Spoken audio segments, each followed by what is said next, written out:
Today's High Performance Podcast is brought to you by Josh Phegan Digital.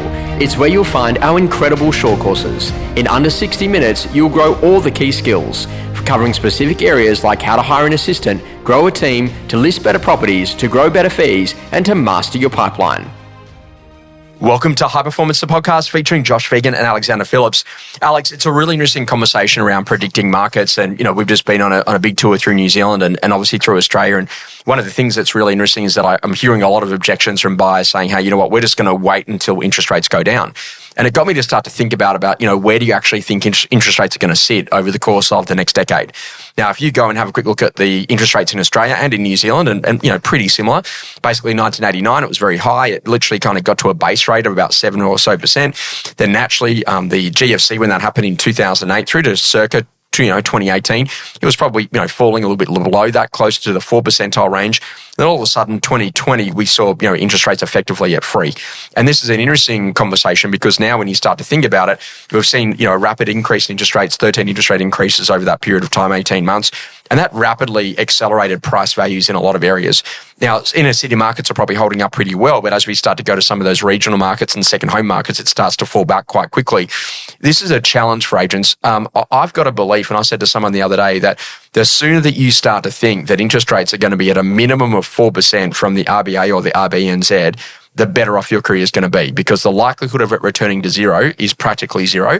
So money's actually going to cost money.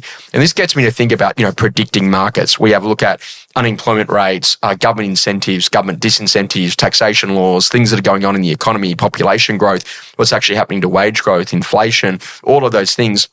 And then down to the basics of how many inquiries are we getting, how many inspections are we getting, and how many properties are actually selling by day 28, whether or not it's a for sale or an auction process. What's your prediction on where markets go? What happens to interest rates from your point of view? Does it go to zero, or is it literally going to be at 4% as a base rate? Josh, it's something we don't really sort of think about that much because we've always we've sold through so many different markets. My first property I bought was 8.5%, many years ago. Then.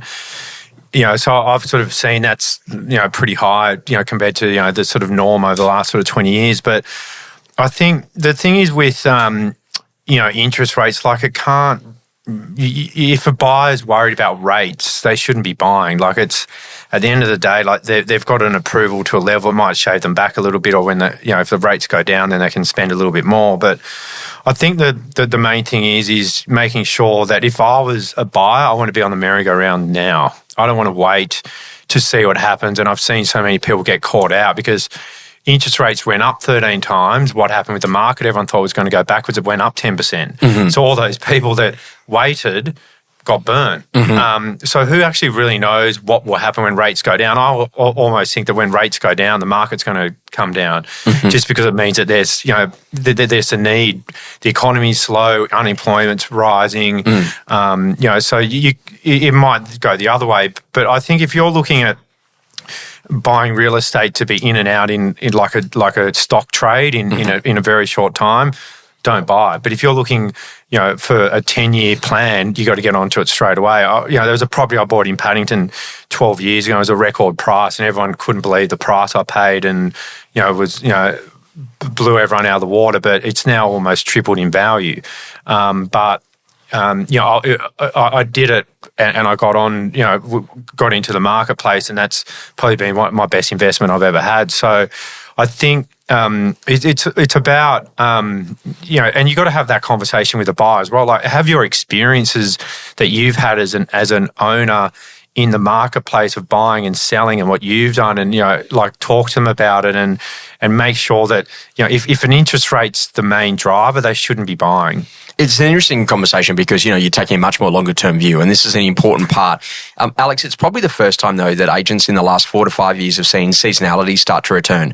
So as you come back into traditional winter markets and spring markets and summer markets, and I get that you're seriously good around working around those holiday periods, but do you think that particularly for a lot of the regional markets or, the second home markets, like all of a sudden you are seeing a lot more seasonality, and agents are kind of forgetting what to do about the extra buy work and the price reductions and the things that might need to happen to get some of those properties away. What are your thoughts about seasonality returning? Because, in the previous COVID era, it was just boom time the whole year, every week, right, with the amount of buyers that you were seeing. To me, seasonality is is only driven by holidays. It's not driven by hot and cold weather and market forces. For us in the eastern suburbs, about how many people are looking at your property and what might stop them from looking, which is being on holidays and not around. So we plan our year around that. So when we're selling houses, we've got the maximum amount of eyes of people looking at you, so there's no excuses for the vendor not to sell.